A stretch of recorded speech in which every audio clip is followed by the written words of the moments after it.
यही है। उत्तराखंड की मुख्य सचिव राधा रतूड़ी ने कानून और व्यवस्था बनाए रखने के लिए अर्धसैनिक बलों की 4 अतिरिक्त कंपनियां तैनात करने की मांग की है। वहीं उत्तराखंड में पत्थरबाजों और उपद्रवियों के खिलाफ जल्दी ही बुलडोजर कार्रवाई भी होगी।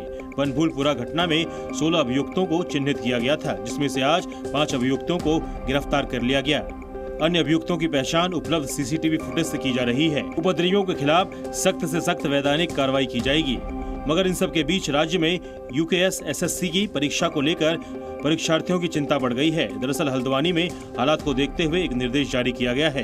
परीक्षा केंद्रों में शामिल होने वाले अभ्यर्थी अपने प्रवेश पत्र को पुलिस को दिखाएं। कर्फ्यू के दौरान ये उनका पास होगा। हल्द्वानी में आज सुबह तक कर्फ्यू प्रभावित इलाका छोड़कर इंटरनेट सेवा बहाल होगी। हल्द्वानी के बनभूलपुरा में डीएम के निर्देश पर स्वास्थ्य सुविधा के लिए हेल्पलाइन नंबर जारी किया गया है। और हमारे साथ शिवांक मिश्रा हैं। शिवांक, ये बताइए आज के हालात कैसे हल्द्वानी के, साथ ही साथ सुरक्षा को और पुख्ता करने के लिए अतिरिक्त कंपनीज को तैनात करने की मांग उठाई गई है और आज बुलडोजर एक्शन की भी तैयारी है, क्या इनपुट्स हैं आज के? जी बिल्कुल, देखिए 3 चीज़ें हैं हल्द्वानी में, क्योंकि हम लोगों ने एक चीज़ देखी कि पिछले 2 दिनों से हालातों को सामान्य करने की लगातार कोशिश की जा रही है। तो सबसे बड़ी चीज़ तो ये है कि जो कर्फ्यू का एरिया है उसको थोड़ा सा शॉर्ट करा गया। पहले पूरे हल्द्वानी शहर में कर्फ्यू था, लेकिन कल कर्फ्यू के एरिया को सीमित करके सिर्फ और सिर्फ जो हिंसा प्रभावित बनभूलपुरा का वो पूरा चंक है वहीं पर ही कर्फ्यू लगा। उसके अलावा कल हम लोगों की यहाँ के हल्द्वानी के नगर आयुक्त पंकज उपाध्याय से बात हुई थी, तो उन्होंने बताया कि हल्द्वानी में जो लोग हिंसा में शामिल थे उनमें से बहुत लोग ऐसे थे जो कि सरकारी ज़मीन को बेचने का सिंडिकेट चलाते थे, जहाँ पर अवैध रूप से कई सारे मकान बने थे, सैकड़ों मकान बने थे।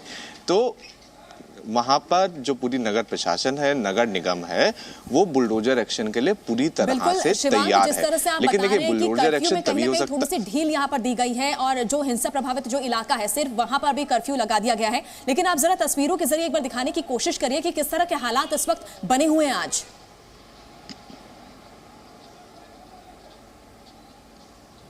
जी बिल्कुल, देखिए आपको ना 2 तस्वीरें दिखाते हैं।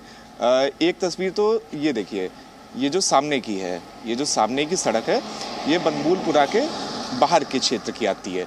तो सामने आपको यहाँ पर गाड़ियाँ भी दिख जाएंगी, लोग भी दिख जाएंगे। ये है वो क्षेत्र जो जहाँ पर कर्फ्यू में छूट मिली है।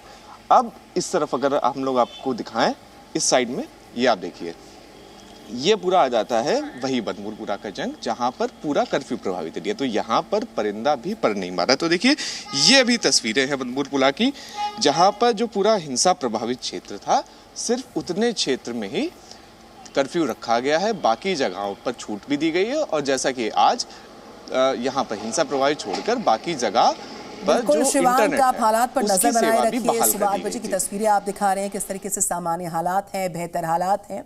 नजर बनाए रखिए, अपडेट्स के लिए फिर लौटेंगे आपके पास। जी न्यूज़।